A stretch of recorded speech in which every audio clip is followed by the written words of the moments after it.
பாவபரிகாரார்த்தம் பாதகரை தேடி பாரிடத்தில் வந்த நாமம், பாவமற்ற ஜீவிதத்தில் மாதுருகையை கட்டி தந்த பாவநாமம் புண்ணியநாமம். பலருடைய இருதயங்களில் பலரை பற்றிய ஒரு அசட்டு நம்பிக்கை, யார் இல்லாட்டி என்ன, ஐயா இவர் இருக்கிறார் என்கிற ஒரு தைரியம் மனுஷனுக்குள்ள. தேவனுடைய பிள்ளைகளே, இன்றைக்கு பலவீனம் வந்துச்சா, ஒரு நல்ல திறமை வாய்ந்த டாக்டர் மேல நம்பிக்கை, ரொம்ப வருஷா வருஷமாய் அந்த மருத்துவரை பார்க்கிறேன், அவரோடு தேவையான மருந்து மாத்திரைகளை வாங்கி கொள்கிறேன், அவர் மேல அவ்வளவு நம்பிக்கை இருக்குது. கடைசியா பலவீனங்கள் கஷ்டங்கள் வருகிறது, பலவீனங்கள் பெருத்து போகிற நேரத்தில் அந்த மருத்துவர் சொல்லிட்டார், என்னால ஒன்றும் செய்ய முடியாது. அப்பதான் சொல்றோம் டாக்டரும் கைவிட்டார். தேவனுடைய பிள்ளைகளை இப்படி குடும்பத்தில் ரொம்ப பாசம் உள்ளவர்கள், நேசம் உள்ளவர்கள், அன்புள்ளவர்கள் இவர்களெல்லாம் இருக்கிறார்கள். அன்பு பாசத்தை காட்டினவர்கள், நம்மை நேசித்தவர்கள். அதனால நம்ம நம்பிக்கை எல்லாம் நமக்காக ஒருவர் இருக்கிறாரே, நமக்காக ஒரு அப்பா இருக்கிறாங்க, அம்மா இருக்கிறாங்க, இல்ல சொந்த பந்தங்க இருக்கிறாங்க என்றெல்லாம் நம்ம இருதயத்தில் சிந்தை இருந்தது. கடைசியாக நம்முடைய நிலைகள் எல்லாம் மாறிய உடனே, சூழ்நிலைகள் மாறிற்று, காலங்கள் கடந்து போன உடனே அவர்களும் நம்மை காணாதது போல் விட்டு விட்டார்கள். தேவனுடைய பிள்ளை, கைவிட்ட நிலை. இந்த பூமியில் இருக்கிற மனுஷனுடைய பாச பரிவுகள் எல்லாம் நம்மை விட்டு தூரமாகும் பொழுது நம்முடைய சிந்தை சொல்லுகிறது கைவிட்டார்களே.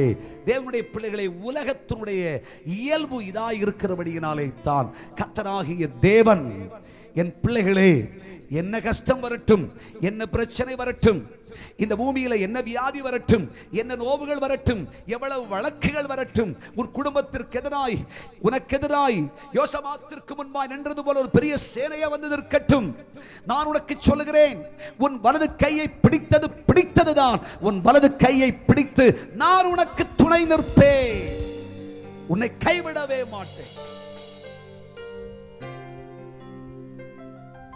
அது எவ்வளவு பெரும் சூழ்நிலையாயிருந்தாலும் சரி, தேவனுடைய பிள்ளைகளே, இன்றைக்கு எந்த நிலையிலே மனமுடைந்து கர்த்தருடைய சமூகத்தில் ஆராதித்துக் கொண்டிருக்கிறீர்கள்? எந்த நிலையில் எல்லாரும் என்னை கைவிட்டு விட்டார்களே என்று சொல்லக்கூடிய அவநிலையை சந்தித்துக் கொண்டு ரணமாக்கப்பட்டவர்களாயிருக்கிறீர்கள்? கர்த்தராகிய தேவன், சர்வ வல்லமை உள்ள தேவன் சொல்லுகிறார், நீங்கள் சோர்ந்து போகாதிருங்கள், கலங்காதிருங்கள், உன் வலது கையை நான் பிடித்திருக்கிறேன், உன் வலது கையை நான் பிடிச்சிருக்கிறேன். ஒருவேளை உன் காலடிகள் சறுக்குமானால் நீ கீழே விழுவதில்லை, என் கரம் உன்னை பிடித்திருக்கிறது, நான் உன்னை கைவிடவே மாட்டேன்.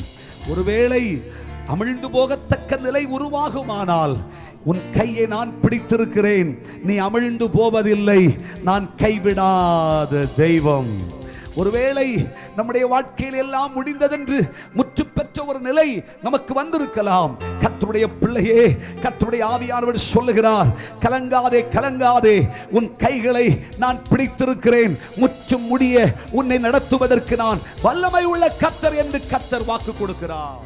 பாவபரிகாரார்த்தம் பாதகரை தேடி பாரிடத்தில் வந்த நாமம், பாவமற்ற ஜீவிதத்தில் மாதுருகையை கட்டி தந்த பாவநாமம் புண்ணியநாமம்.